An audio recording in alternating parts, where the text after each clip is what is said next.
अस्सलामुअलैकुम स्टूडेंट्स, आज हम कॉस्ट अकाउंटिंग का लेक्चर नंबर 2 देखने जा रहे हैं। That is about accounting for material. So before this, if you have not subscribed our channel, you must subscribe it so that you may get our lateral videos. So we are starting from cost of inventories.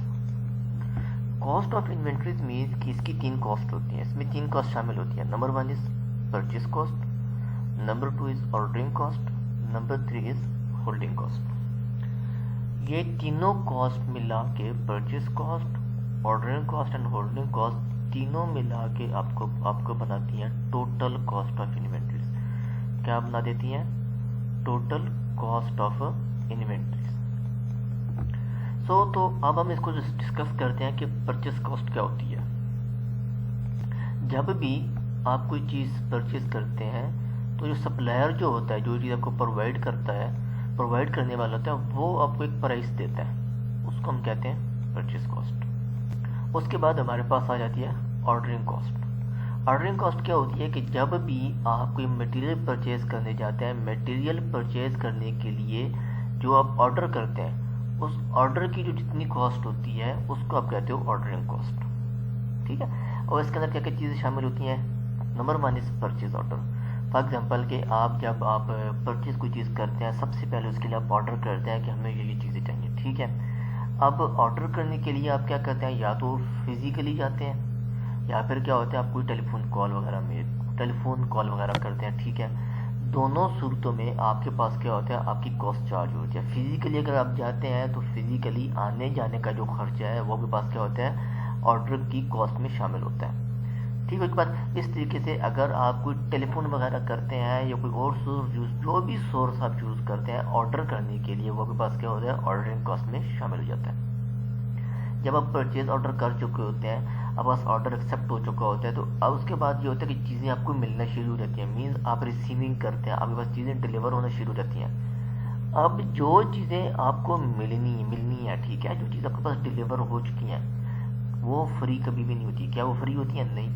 उसके लिए क्या हो सकता है कि आपने one city से दूसरी सिटी आपने ट्रांसफ़र किया हो चीज़ों को, हो सकता है आपने एक सिटी में ही एक लोकेशन से दूसरी लोकेशन में किया हो। जो भी चीज़ आपने की होगी आपके पास क्या होना है, कोई ना कोई खर्चा आया होना है। फॉर एग्जांपल जैसे ट्रांसपोर्टेशन है, आप कोई ना जो आप ट्रांसपोर्टेशन यूज़ करते हैं, जो आप गाड़ी यूज़ करते हैं एक सामान को एक जगह से दूसरी जगह लाने में, अब उसके लिए डेफिनेटली आपने पेट्रोल वगैरह लगाया होगा, उसके लिए आपने एक ड्राइवर वगैरह यूज़ किया होगा, उसके अलावा। ठीक है। तो ये चीज़ क्या कहलाती है कि आपके पास डिलीवरीज जो होती हैं उसके ऊपर जो कॉस्ट है, जितनी भी कॉस्ट है रिसीविंग या डिलीवरीज की, उसको आप क्या कह देते हो, ऑर्डरिंग कॉस्ट। उसके बाद एक छोटी चीज़ आती है, that is insurance in transit. Means अगर आपने लॉन्ग डिस्टेंस से चीज़ें लेके आनी है, for example let's see that आपने कराची से इस्लामाबाद एक चीज़ लेके आ रहे हैं, तो आप जो सामान है उसकी इंश्योरेंस करवा देते हैं कि भाई जो रास्ते में इनके अगर कुछ मिसहैप हो जाएगा तो उसको क्या होगा, सामान क्या हो जाएगा, आपका इंश्योर्ड होगा। तो जो इंश्योरेंस इन ट्रांजिट जो होती है ये आपके पास ऑर्डरिंग कॉस्ट का हिस्सा होती है। उसके बाद क्या होता है, जब आप चीज़ें रिसीव कर देते हैं, ठीक है, उसके बाद इनवाइसेस पेइंग होती हैं। ठीक है। अब इनवाइसेस वगैरह पे करने के लिए क्या होता है कि या तो फिजिकली मूव किया जाता है या फिर ये है कि कोई अदर मीडिया क्या हो सकता है, हमारे पास ईमेल वगैरह होती हैं। अब इसके लिए भी हमारे पास क्या होना है, कोई ना कोई एक्सपेंस लाजमी आना है, और ये किसके ऊपर चला जाएगा, ऑर्डरिंग कॉस्ट के ऊपर चला जाएगा। अच्छा, जब आपके पास चीज़ें पहुंच जाती हैं तो क्या होता है, आपके जहन में ये होता है कि आप जब ऑर्डर करते हैं तो आप एक स्पेसिफिक आइटम देते हैं कि हमें यही चीज़ें चाहिए। ठीक है। जो आइटम्स आपको चाहिए होते हैं वो आप ऑर्डर करते हैं, और जब आपके पास चीज़ें पहुंच जाती हैं तो आप उनकी क्या कर लेते हैं, इंस्पेक्शन। क्या कर लेते हैं, इंस्पेक्शन। अब इंस्पेक्शन क्या हर बंदा कर सकता है? बिल्कुल भी नहीं। अब डिपेंड करता है कि नेचर ऑफ गुड्स क्या है। ठीक है। तो उस इंस्पेक्शन को परफॉर्म करने के लिए आप कुछ स्पेशल क्या करेंगे, बंदा रखेंगे जिसको हम लेबर ही कहते हैं। ठीक है। तो उसकी जो कॉस्ट है वो भी किस में चली जाएगी, आपके पास ordering cost. In other words की इंस्पेक्शन कॉस्ट जो होती है वो किस में चली जाती है, ऑर्डरिंग कॉस्ट में। उसके बाद ये होती है कि जब आप सामान पहुंचता है, नेक्स्ट थिंग कि सामान आपने ना तो स्ट्रीट में रखना है, ना तो आपने किसी खुली ओपन जगह पे रखना है। डेफिनेटली सामान को आपने किधर रखना है, स्टोर किधर करना है, आपने वेयर हाउस में करना है।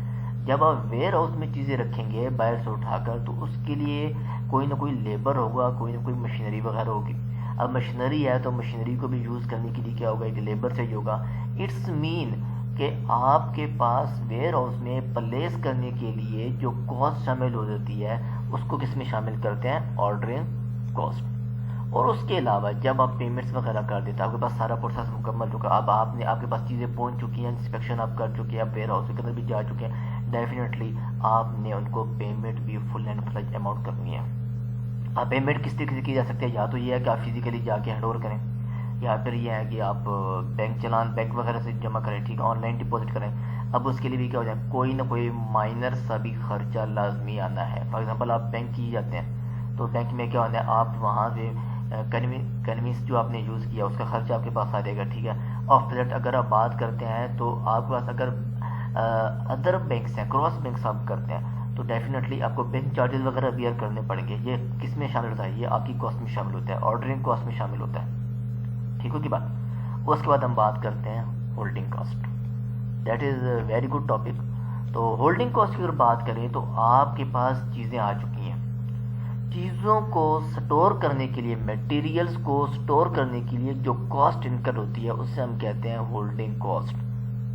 Cost of holding the material in store, store में या वेयर हाउस में आपने मटेरियल को होल्ड करने के लिए जितनी कॉस्ट इनकर की है उसे हम क्या कहते हैं, holding cost. Number 1 is finance cost. Finance cost कैसे है कि लेट्स से दैट कि आपने जो वेयर हाउस वगैरह है वो आपने किराए पे लिया हुआ है, उस किराए का पैसा देने के लिए आपने बैंक से लोन लिया। अब बैंक जब आपको लोन देगा तो फ्री तो नहीं देगा, क्या करेगा बैंक, आपको फ्री नहीं देगा, डेफिनेटली आपसे कोई ना कोई खर्चा डिमांड करेगा, आपसे चार्जेस करेगा, फाइनेंस कॉस्ट चार्ज करेगा। वो जो फाइनेंस कॉस्ट है, ठीक है, जो आपके पास मेन अमाउंट है जो आपने लिया वो तो आपने रिटर्न कर देनी है बैंक को, ठीक है, वो तो आपने रिटर्न कर देनी है, लेकिन जो एक्स्ट्रा इंटरेस्ट आप पे कर रहे हो वो आपका एक्सपेंस आप कर रहे हो, ठीक है, वो आपके पास उसमें इनकम नहीं है, सिर्फ आपके पास एक्सपेंस है, तो आपके पास किस में चला जाएगा, होल्डिंग कॉस्ट में, क्योंकि आपने स्टोर का किराया देने के लिए वो लोन परचेज किया था, ठीक है। उसके बाद बात करते हैं कि इंश्योरेंस कॉस्ट। अगर आपने गोदाम वगैरह को इंश्योर वगैरह कराया हुआ है, ठीक है, तो उसकी जो कॉस्ट है वो किस में आ जाएगी, डेफिनेटली वो आपने स्पेसिफिकली जो कॉस्ट है इंश्योरेंस किस लिए कराई है आपने, गोदाम के लिए, गोदाम की मीन कि उसकी मटेरियल जो पड़ा उसके लिए आपने कराई है, तो वो भी किस में चला जाएगा, होल्डिंग कॉस्ट। बिकॉज आप जो इंश्योरेंस कॉस्ट पे कर रहे हो वो मटेरियल को होल्ड करने के ऊपर दे रहे हो, तो क्या हो जाएगी ये होल्डिंग कॉस्ट। उसके अलावा हमारे पास कोई एक्स्ट्रा स्टोरेज को, वेयर हाउस का जो मैंने बात कर ली कि वेयर हाउस का खर्चा रेंट वगैरह दे दिया आपने, ऊपर मैंने फाइनेंस कॉस्ट के साथ डिस्कस किया।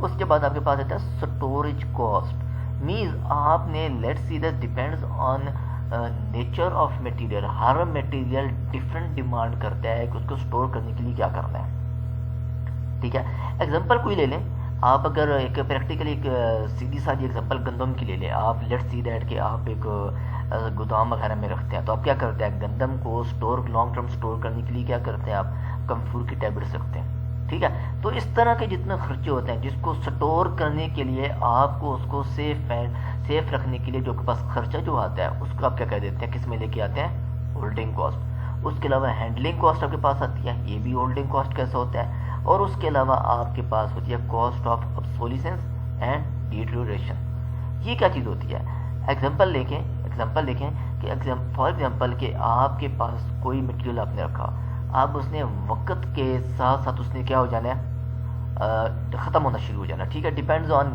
Nature of material. अगर तो वो वक्त के साथ साथ वो ख़त्म होना शुरू हो जाता है, मीन्स गलना सड़ना शुरू हो जाता है, कुछ उसको अगर लोहे की चीज़ है कुछ जंग लगना शुरू हो जाता है तो उसकी डेफिनेटली उसकी कॉस्ट क्या होनी शुरू हो जाएगी, कम हो जाएगी। ये जितना खर्चा आपके पास होता है इसको हम क्या कह देते हैं, इसको किस में लेके आते हैं, इस चीज़ को बचाने के लिए कि आपने लोअर फर्ज करें आपने कोई मेटल स्टोर की हुई है, अब उसको आपने जंग से बचाना है, ठीक है, ताकि आपकी material metal as it is रहे, ठीक है। तो डेफिनेटली जंग से बचाने के लिए जो आप स्टेप्स लेंगे उसके जो खर्चा आएगा। इसके अलावा कोई भी मटेरियल ले लें जिसको आपने वियर एंड टियर से बचाना है, उसके लिए जितना भी खर्चा आप लेके आएंगे वो किसके ऊपर आ जाएगा, होल्डिंग कॉस्ट के ऊपर आ जाएगा। उसके बाद जो है आपके पास बड़ा प्यारा कॉन्सेप्ट है, that is over opportunity cost of holding the stocks. Means opportunity cost of holding the stocks means के एग्जांपल मैं आपको इधर से देने लगा हूँ कि आपने जो आपका कंपनी का अपना वेयर हाउस था, ठीक है, क्या था, कंपनी का अपना वेयर हाउस था, गोदाम वगैरह था। अब आप चाहते तो ये भी कर सकते थे कि उस गोदाम को आप किसी अदर पर्पस के लिए लगा लेते और वहाँ से आपको इनकम जनरेट हो जाती, और जो अपना जो मटेरियल आप ले गए हैं इसको आप अदर सोर्सेज यानी बैंक वगैरह से लोन लेते या कुछ भी करते, किसी और जगह पे आप इसको स्टोर कर लेते, ठीक होगी बात। तो अब आप ऐसा कर लें कि आपने कहा जी नहीं, हमारा जो अपना गोदाम है हम इसी के अंदर स्टोर करेंगे। तो दो चीज़ें हैं, पहली चीज़ ये है कि जो आपने अदर पर्पस के लिए यूज़ करना था वो तो आपने ख़त्म कर दिया, मीन्स वहाँ से जो इनकम आनी थी वो आपने क्या कर ली, छोड़ दी। वो जो इनकम आपने बियर की, that income is your opportunity cost. समझ आ गई बात की। वो इनकम आपके पास क्या कहलाएगी, जो आपके पास इनकम आपने छोड़ दी है फॉर द सेक ऑफ कि मटेरियल आपने अपने गोदाम के अंदर खुद इसको रखना है, वो कॉस्ट क्या कहलाती है, अपॉर्चुनिटी कॉस्ट। यहाँ तक बातें क्लियर। उसके बाद अगर हम बात करते हैं कि टोटल कॉस्ट की बात हमने की, परचेस कॉस्ट की बात करें, ऑर्डरिंग कॉस्ट की बात करें, होल्डिंग कॉस्ट है ना, मेन खर्चा है सारा, सीधी सी बात एक्सपेंस है। ये जो खर्चा है, ये जो आपके पास कॉस्ट है, ये आप कहाँ से फाइनेंस कर सकते हैं, यानी कहाँ से आप ले सकते हैं। दो ही ऑप्शन होते हैं हमारे पास, या तो ये है कि आप कंपनी का अपना कैपिटल यूज़ करें, कंपनी की फंडिंग वगैरह यूज़ करें और उसको यूज़ करते हुए आप ये चीज़ें परचेज करें, ठीक हो। के बाद दूसरी चीज़ ये है कि आप बैंक्स वगैरह से लोन वगैरह ले लें और उसके ऊपर आप फाइनेंस कॉस्ट पे करें और आपका काम चलता रहे। अब दो चीज़ें आ जाती हैं, अगर तो कंपनी आपने फंडिंग यूज़ करती है तो कंपनी को क्या बियर करना पड़ेगा, अपॉर्चुनिटी कॉस्ट। एग्जांपल के लेट्स सी दैट कंपनी के कैपिटल में आपके पास 1 मिलियन पड़ा है। अब ये भी तो एक चीज़ तो ये है कि आप 1 मिलियन से आप परचेज वगैरह कर लो, क्या कर लें, मटेरियल वगैरह परचेज कर लें। उस दूसरा ऑप्शन ये है कि आप किसी और पर्पस के लिए लगा लें, क्या करें, अगर तो आप इसको किसी और पर्पस के लिए लगाते हैं तो वहाँ से आपको जो बेनिफिट मिलना है, ठीक है। और क्या करें, मटेरियल को परचेज करने के लिए आप क्या करें, बैंक से लोन ले लें।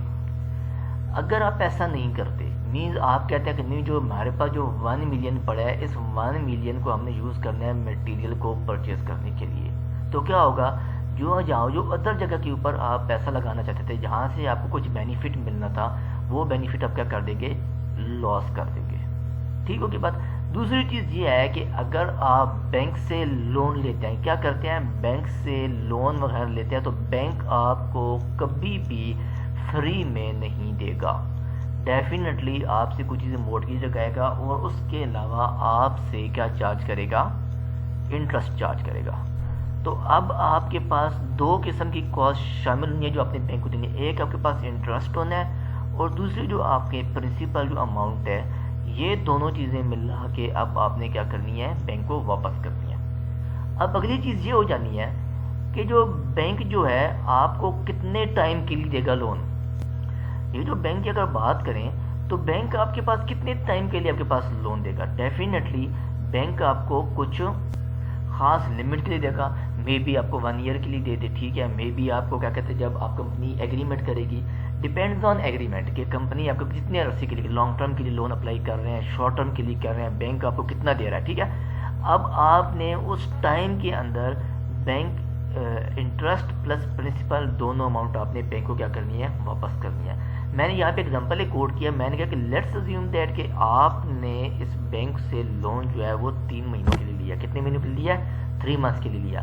अब आपने 3 मंथ के अंदर अपना प्रिंसिपल अमाउंट प्लस इंटरेस्ट आपने बैंक को देना है। अब ये कैसे फुलफिल किया जा सकता है, इसके लिए ये तरीका ये है कि ये तो एक तो चीज़ ये है कि आप लोन लें, लोन लेने के फ़ौरन बाद आप परचेजिंग कर लें और परचेज को आप मैन्युफैक्चरिंग करके आप क्या कर लें, सेल कर लें। तो क्या हो जाएगा, इस तरीके से आपके पास क्या हो जाएगा कि आपके पास अमाउंट इनकम आना शुरू हो जाएगी।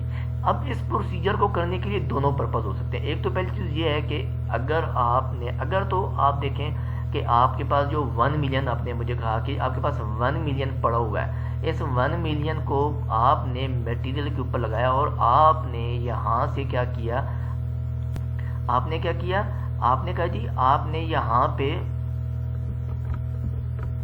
आपने क्या किया, यहाँ पे आपने जो अदर बेनिफिट आपको मिलना था वो आपने क्या कर दिया, लूज कर दिया।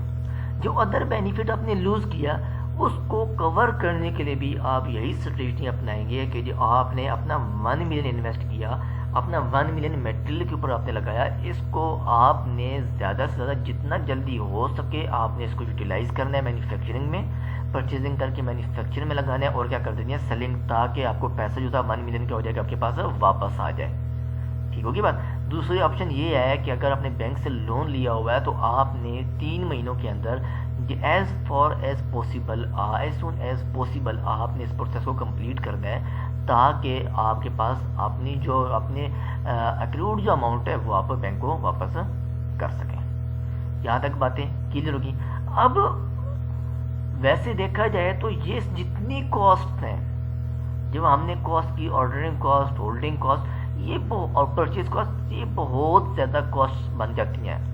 अब इस चीज़ को कवर करने के लिए कि कॉस्ट आपकी कम से कम लगे, इस चीज़ को कवर करने के लिए आप एक क्वांटिटेटिव मॉडल अप्लाई करते हो, उसको हम कहते हैं EOQ। उसे हम क्या कहते हैं, EOQ, economic order quantity method. Economic order quantity method ये कहता है कि आपने सिर्फ वही कॉस्ट लेनी है जो उस मटेरियल से रेलिवेंट है। ठीक होगी बात। अब याद रखिएगा कि जो रेलिवेंट कॉस्ट ऑफ मटेरियल्स बनती हैं वो आपके पास दो होती हैं, that is relevant cost of holding and other is relevant cost of ordering. अगर आप बात करते हैं रेलिवेंट कॉस्ट ऑफ होल्डिंग, कुछ मैंने एग्जांपल जहाँ पे कोट किया। नंबर 1 मैंने एग्जांपल कोट किया कि इंश्योरेंस प्रीमियम।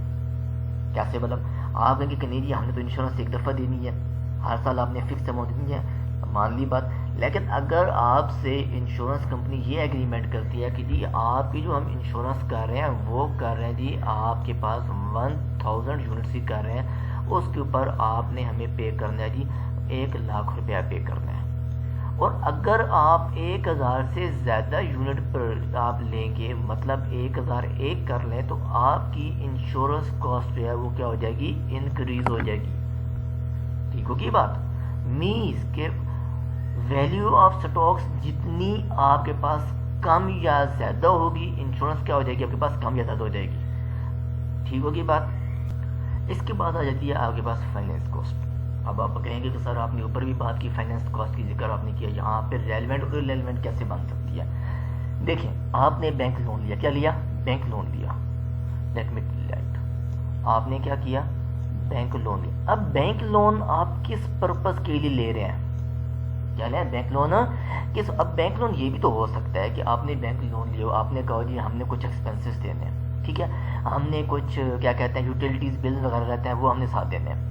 तो जो बैंक लोन, अच्छा उसके ऊपर आपने क्या करनी है, फाइनेंस कॉस्ट पे करनी है। अब आपको पता होगा कि आपने जो इतना भी आपने लोन लिया हुआ है उस लोन में से इतना पोर्शन जो है हमने इन्वेंट्री के ऊपर लगाया, बाकी हमने लोन इतना लगाया। अब फाइनेंस कॉस्ट को आपने अकॉर्डिंगली जितनी आपने इन्वेंट्री के ऊपर आपने लोन वगैरह लगाया उसके ऊपर जो के पास कॉस्ट बनेगी, फाइनेंस कॉस्ट चार्जेस जो बनेंगे, बैंक चार्जेस जो आपके पास आएंगे, वो आपने क्या करना है, रेलिवेंट कॉस्ट ऑफ होल्डिंग की तरफ लेके आते हैं। उसके बाद अपॉर्चुनिटी कॉस्ट जो कि मैंने ऑलरेडी ऊपर ब्रीफली डिस्कस कर लिया, सेम वही कंसेप्ट यहाँ पे मैंने दोबारा अप्लाई किया। उसके बाद कहते हैं जी रेलिवेंट कॉस्ट ऑफ ऑर्डरिंग। अच्छा अब क्या होता है, अब देखिए यहाँ पे मैंने कितनी ऑर्डरिंग कॉस्ट की बात की, परचेज ऑर्डर की बात की, रिसीविंग की बात की, इनवॉइसेस की बात की, इंस्पेक्शन की बात की, वेयर हाउस की बात की, उसके अलावा मेकिंग पेमेंट्स के ऊपर बात की। अब ये कहता है कि जी आपके पास जो ऑर्डर आप प्लेस करते हो, incremental cost of placing and orders, इसको आप क्या करोगे, किस में शामिल करेंगे, relevant cost of ordering. Means आपके यूनिट्स जितने ज़्यादा होते जाएंगे आपकी ऑर्डरिंग कॉस्ट भी क्या होती जाएगी, बढ़ती जाएगी। डेफिनेटली आपने इंस्पेक्शन, जहाँ पर अगर आप 1 एग्जाम्पल लेते हैं, आपने 1000 यूनिट आपने रखा हुआ था, ठीक होगी बात। अब 1000 यूनिट के ऊपर आप इंस्पेक्शन की एग्जाम्पल ले लेते हैं, थोड़ी सी हम बात कर लेते हैं इसके ऊपर, इंस्पेक्शन की बात करते हैं। क्या जो 1000 यूनिट के लिए आपने जो बंदा रखा हुआ था क्या वो बंदा जो है वो 1200 यूनिट की इंस्पेक्शन करेगा? प्रोवाइडेड आप उसे कहेंगे आपको जो हम सैलरी दे रहे हैं, क्या जो हम सैलरी यहाँ पे 1000 के लिए दे रहे हैं, क्या उसी सैलरी में वो 1200 यूनिट की करेगा? कभी नहीं करेगा। इट्स मीन जब आपके पास यूनिट्स इंक्रीज कर रहे हैं तो कॉस्ट भी क्या कर रही है? इंक्रीज हो रही है। तो इस कॉस्ट को हम किस में लेके आते हैं? Relevant cost of ordering. Hope so यहाँ तक आपकी जितनी भी कंसेप्चुअल बातें वो सारी क्या हो चुकी होंगी? क्लियर हो चुकी होंगी। उसके बाद हम लेके आते हैं, अगला कॉन्सेप्ट लेके आते हैं, वो है हमारा इकोनॉमिक ऑर्डर क्वांटिटी, जो कि मोस्ट इम्पोर्टेंट टॉपिक है। अगर आप पेपर लेवल के ऊपर बात करें कि आपके एग्ज़ाम के अंदर, तो पिछली तकरीबन जो है ना तकरीबन जब से हमारा सिलेबस चेंज हुआ, परफॉर्मेंस मेजरमेंट और कॉस्ट अकाउंटिंग 2 सब्जेक्ट में डिवाइड हुआ, तो 1 टाइम इसका क्वेश्चन आया हुआ है। तो अब क्योंकि हमारा जो क्वेश्चन है वो हमारा MCQs बेस के ऊपर है, तो डेफिनेटली जो ऊपर तो मैंने बातें डिस्कस की, वहाँ से तो MCQs जनरेट हो रहे हैं, सीधी सी नज़र आ रहे हैं। लेकिन इकोनॉमिक ऑर्डर क्वांटिटी जो है, जो आपसे मैंने सिलेबस डिस्कशन की, उसमें भी कहा था कि इकोनॉमिक ऑर्डर क्वांटिटी जो है इटसेल्फ एक MCQ जनरेट कर रहा है। कैसे आप उसके ऊपर आज बात करते हैं। EOQ बेसिकली ये बताता है कि जितनी आपकी डिमांड है, उस डिमांड के ऊपर आप कितने ऑर्डर करेंगे कि आपकी जो कॉस्ट है वो क्या हो जाएगी? मिनिमाइज हो। मीन्स आप ये कह सकते हैं कि कॉस्ट मिनिमाइजिंग टूल है, किसके हिसाब से? नंबर ऑफ ऑर्डर्स के हिसाब से। ठीक होगी बात। तो इसको हम क्या कह देते हैं? Economic order quantity. और इकोनॉमिक ऑर्डर क्वांटिटी बेसिकली एक मैथमेटिकल फार्मूला हम इसमें यूज़ करते हैं, जिसको हमने कहा है जी Q = 2 into A stand for annual demand, O stand for ordering cost, HC stand for holding cost. तो डिफरेंट जो ऑथर्स हैं उन्होंने इस EOQ के लिए डिफरेंट फार्मूलाज लिखे हैं। फॉर एग्जांपल जो EOQ का ये भी फार्मूला आप लिख सकते हैं, EOQ = 2AB divided by C, stand for A for ordering cost, P is ordering cost, इसको हम कह सकते हैं कि ऑर्डरिंग कॉस्ट, और इसको हम क्या देते हैं जी? This is your holding cost. So ये जो फार्मूला है, एक तो आपका MCQs यहाँ पे जनरेट करता है, ठीक हो की बात। दूसरा यह है कि आपसे इसको आपसे एक सीधा साधा छोटा सा क्वेश्चन दिया जाए और आपसे सॉल्व करा दिया जाए। और सबसे जो इम्पोर्टेंट बात है वो ये है कि EOQ की कुछ अजम्पशंस हैं। मीन्स कुछ अजम्पशंस हैं कि ये अजम्पशंस जब तक वैलिड रहेंगी तब तक ये फार्मूला काम करता रहेगा, अगर इस काम करना छोड़ देगा। सबसे पहले बात डिमांड कांस्टेंट रहेगी। ये नहीं है कि आपने पहले 6 महीने के अंदर आपने डिमांड चेंज कर दी, अगले 6 महीने के अंदर आप डिमांड चेंज कर दें। ठीक है, डिमांड आपने through out the examination period, means कि साल के अंदर जिस साल के लिए आप बात कर रहे हैं उसके लिए आपने demand through out the time आपने क्या रखनी है? कांस्टेंट रखनी है। उसके अलावा आपने याद रखनी है कि ऑर्डरिंग कॉस्ट भी आपकी कांस्टेंट रहनी चाहिए। और नंबर 3 इज होल्डिंग कॉस्ट, जो कि वो भी आपकी कांस्टेंट रहनी चाहिए। और आखिरी पॉइंट कि आपको किसी किस्म का क्वांटिटी डिस्काउंट वगैरह नहीं मिले। तो ये अगर ये 4 चीज़ें हैं तो आपके पास क्या हो जाना है? आपका EOQ फार्मूला जो है वो ठीक काम करता रहेगा। इस एग्जांपल के ऊपर बात करते हैं, लेकिन एग्जांपल के ऊपर बात करने से पहले मैं कुछ ब्रीफ फार्मूलाज ब्रीफ करने जा रहा हूँ, जो कि आप आने वाले जो क्वेश्चन करने के ऊपर जब बैठेंगे तो इसके अंदर हम करेंगे। तो सबसे पहले बात करते हैं कि हमने ordering relevant cost of ordering कैसे निकालनी है। फार्मूला है number of orders multiply by unit order cost. इसको मैंने P शो किया क्योंकि जो मैंने ऊपर आपको ये वाला फार्मूला बनाया P, मैंने इसी P को मैंने यहाँ पे यूज कर लिया। उसके बाद बात करते हैं जी होल्डिंग कॉस्ट। अच्छा जी, उसके अंदर बात करें कि नंबर ऑफ ऑर्डर्स कैसे आप निकालते हैं। नंबर ऑफ ऑर्डर्स निकालने के लिए फार्मूला होता है order divided by order size. Order size की बात करें, this is also called your EOQ। Order size का दूसरा नाम क्या है? रिमेंबर दैट ऑर्डर साइज का नाम क्या है? EOQ, economic order quantity. Second cost आपने कैलकुलेट करनी है relevant cost of holding. Formula होता है average inventory multiply by holding unit holding cost. So अब आपके पास ये हो सकता है कि कुछ सेफ्टी स्टॉक मेंटेन हो सकता है, ठीक है। अब सेफ्टी स्टॉक के ऊपर बात करूंगा मैं, जो नेक्स्ट लेक्चर है उसके अंदर क्या कहते हैं कि कुछ टर्म मजीद इसकी मटेरियल की शामिल करूंगा, तो सेफ्टी स्टॉक के ऊपर ब्रीफली वहाँ पे डिस्कस करेंगे। फिलहाल फार्मूलाज के ऊपर बात करते हैं कि सेफ्टी स्टॉक के ऊपर अगर बात की है कि अगर आपने सेफ्टी स्टॉक मेंटेन किया हुआ है तो होल्डिंग कॉस्ट का चेंज हो जाएगा फार्मूला। कैसे? आपके पास बनेगा buffer stock means safety stock plus average inventory multiply by unit holding cost, ठीक होगी बात। और अब बस क्वेश्चन बनता है कि एवरेज इन्वेंट्री को कैसे कैलकुलेट करते हैं। एवरेज इन्वेंट्री को कैलकुलेट करने के लिए हमारे पास फार्मूला है ऑर्डर साइज डिवाइडेड बाय 2, और ऑर्डर साइज का आपके मैंने अभी बात की कि this is also called EOQ। यहाँ तक जो थ्योरेटिकल है होप्स हो कि आप सबका अच्छी तरह क्लियर हो चुका होगा। अब हम थोड़ी बात करते हैं, वो बात ये करने जा रहे हैं कि हम जो न्यूमेरिकल जो मैंने आपको दिया इसके ऊपर थोड़ी डिस्कशन करते हैं, ताकि आपको जो हमने ऊपर स्टडी की ये आपकी कवर हो जाए। सर रीड करें, कहते हैं find out the economic order quantity from the following particulars. क्या कि इकोनॉमिक ऑर्डर क्वांटिटी आप निकालें किस तरह?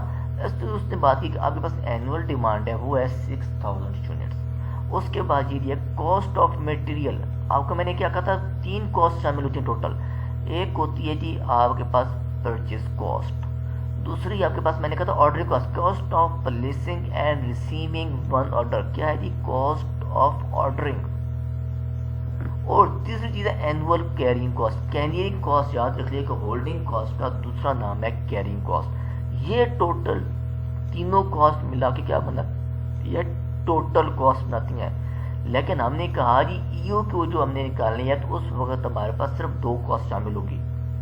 कौन कौन सी?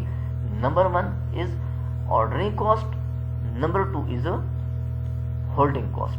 ऑर्डरिंग कॉस्ट आपको उसने दे दिया 60, और आगे बात करते हैं जी आपके पास उसने होल्डिंग कॉस्ट के ऊपर बात करते हैं कि 10% ऑफ इन्वेंट्री वैल्यूज, मतलब 20 मल्टीप्लाई बाई अगर आप 10% करेंगे तो आपके पास 2 जो बनेगा ये क्या बन जाएगा, क्या बनेगा होल्डिंग कॉस्ट। तो अब हम EOQ फाइंड करने की कोशिश करते हैं, ठीक है। EOQ फाइंड करने की कोशिश करते हैं तो हमारे पास फार्मूला होता है 2 इंटू एनुअल डिमांड इंटू हमने कहा जी ऑर्डरिंग कॉस्ट, नीचे हमने कहा जी हमने क्या दिया जी होल्डिंग कॉस्ट स्क्वायर रूट। तो वैल्यूज पुट कर लें सिंपल। 2 एनुअल डिमांड है आपके पास 6000 यूनिट्स, और ऑर्डरिंग कॉस्ट आपको दी गई है 60, और होल्डिंग कॉस्ट हमने मैं पूरा यहाँ पे लिखने जा रहा हूँ वो है आपके पास 10% ऑफ, आपके पास उसने क्वेश्चन में कहा गया कि 10% ऑफ इन्वेंट्री वैल्यू। जब आप इसको सॉल्व करेंगे तो EOQ आपके पास निकलेगी 600 यूनिट्स। तो आपने एक और बात दरमियान में आ गई, आपने हमेशा जब क्वेश्चन रीड करना तो आपने देखना है कि एनुअल डिमांड आपको साल की पूरी दी गई है या मंथली बेस पे दी गई। अगर मंथली बेस के ऊपर है मतलब क्वार्टरली है, सेमी एनुअल है, तो आपने उसको सबसे पहले एनुअल डिमांड बनाना है, ठीक होगी बात। तो EOQ हमने फाइंड कर ली, ये हमारे पास थी रिक्वायरमेंट, ठीक है। अब मैं कुछ रिक्वायरमेंट्स आपसे और मांगने जा रहा हूँ, आपसे ये कहने जा रहा हूँ कि आप ऑर्डरिंग कॉस्ट निकाल के दिखाएं, होल्डिंग कॉस्ट निकाल के दिखाएं, फिर आप टोटल कॉस्ट निकाल के दिखाएं। तो ऑर्डरिंग कॉस्ट निकालने के लिए सबसे पहली चीज मैंने सीको से जो फार्मूले लिखे आपने इसी तरह फॉलो करना है। नंबर 1 मैंने ये कहा जी आपने नंबर ऑफ ऑर्डर्स निकाल के दिखा दें। क्या करें? नंबर ऑफ ऑर्डर्स की बात करें। तो उसकी बात करें तो आपके पास होता है और डिवाइडेड बाई ऑर्डर साइज, या फिर आप कह सकते हैं और डिवाइडेड बाई EOQ। मतलब क्या हुआ, R is your 6000, EOQ is equal to 600। Total number of orders जो आपके पास बने वो कितने आपके पास बने 10। कितने बन गए 10। अब आपको जो अगली चीज मैंने सीक्वेंस सही बताई, मैंने कहा जी ऑर्डरिंग कॉस्ट आप निकाल लो। क्या कही मैंने? ऑर्डरिंग कॉस्ट निकाल लो। तो आपने कहा जी ऑर्डरिंग कॉस्ट तो फार्मूला में पता है, क्या फार्मूला है वो आपने कहा जी नंबर ऑफ ऑर्डर्स, क्या मैंने बात की नंबर ऑफ ऑर्डर्स मल्टीप्लाई पे यूनिट ऑर्डरिंग कॉस्ट, ठीक है। चलिए इसको मैं जरा रेज करके दूसरा लिखता हूँ, मैं आपके पास क्या लिखता हूँ OC लिख देता हूँ ऑर्डरिंग कॉस्ट। तो नंबर ऑफ ऑर्डर आपने कहा ये सर हमने 10 निकाले हैं, ऊपर यहाँ पे निकाले, और ऑर्डरिंग कॉस्ट आपको पता है 60 है। It's mean total ordering cost क्या बन गई आपके पास 600 बन चुकी है। ठीक होगी बात। अब आपके पास चीज आ जाती है होल्डिंग कॉस्ट। क्या आ जाती है? Holding cost. होल्डिंग कॉस्ट का जो फार्मूला मैंने आपको 3rd नंबर पे लगाया, वो आपको मैंने कहा जी आपने क्या करना है, average inventory multiply by holding cost, unit holding cost. Average inventory का फार्मूला देखिए, अब मैंने कहा order size divide by 2। Order size आपके पास कितना चला हुआ है 600, कितना चला हुआ है 600 डिवाइडेड बाई 2 हो गया, एवरेज इन्वेंट्री निकला है। और HC की बात करें तो वो आपको मैंने कहा, मैंने पूरा लिखने जा रहा हूँ यहाँ पे 20 मल्टीप्लाई बाई 10%। इसको देखिएगा कैलकुलेटर के ऊपर जब आप हल करेंगे तो ये भी कितनी बन जाएगी 600 बन जाएगी।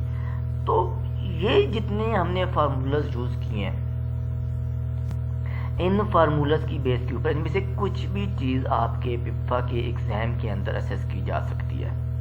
ठीक होगी बात। और ये जब तक आपके पास इन डेप्थ नॉलेज नहीं होगा, गुड प्रैक्टिस नहीं होगी, आप इसको कभी भी हल नहीं कर पाएंगे।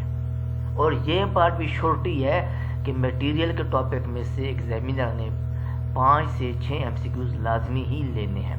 ठीक होगी बात। अच्छा, अगली बात याद रखिएगा, एक शॉर्ट ट्रिक्स देने जा रहा हूँ कि EOQ जो इकोनॉमिक और मोस्ट जो हमारे पास फेवरेबल EOQ होती है, ऑर्डर साइज होता है, वो कौन सा होता है जिसके ऊपर जिसके ऊपर हमारे पास ordering cost and holding cost दोनों बराबर हों। Means 600 ordering cost is equal to 600 holding cost. यहाँ तक बातें क्लियर होगी। ये तो सारी बातें रही एक साइड पे।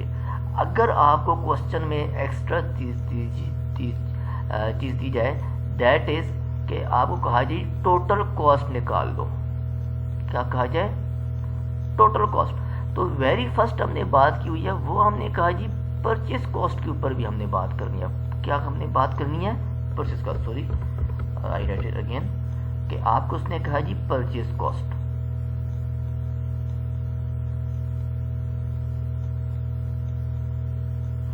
क्या क्या दे दी? Purchase cost. आपने कितने यूनिट्स आपने बात किया है? 6000 के ऊपर बात किया है। मल्टीप्लाई परचेस कॉस्ट आपके पास है कितनी? यहाँ पे देखिए जी, अगर परचेस कॉस्ट है, कॉस्ट ऑफ मटेरियल 20 है, मीन्स आप इसको 20 से मल्टीप्लाई करा दें। ये टोटल कितना बात है चेक करें जरा। ये टोटल जो है आपको अगर इसको हल करेंगे तो आपके पास बनेगा 1,20,000।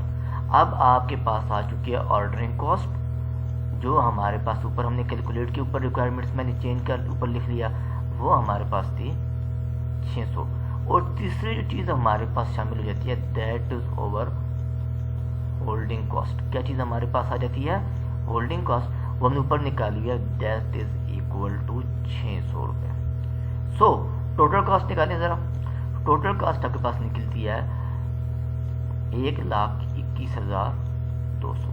ये है जी आपके पास टोटल कॉस्ट। तो पिप्पा एग्जामिनर जो है आपसे इस तरह की एग्जांपल देकर कुछ भी आपसे पूछ सकता है। ठीक हो की बात। तो आज के लिए हम यहाँ पे बस करने जा रहे हैं। तो नेक्स्ट जो हमारा जो लेक्चर होगा इसी टॉपिक के ऊपर, उसके अंदर मजीद हम प्रैक्टिस करेंगे और उसके अंदर हम मजीद कुछ टर्म्स डिस्कस करेंगे। Thank you so much. इसके अलावा अगर किसी को हैंड आउट चाहिए तो वो मेरे से डायरेक्टली रब्ता कर सकते हैं।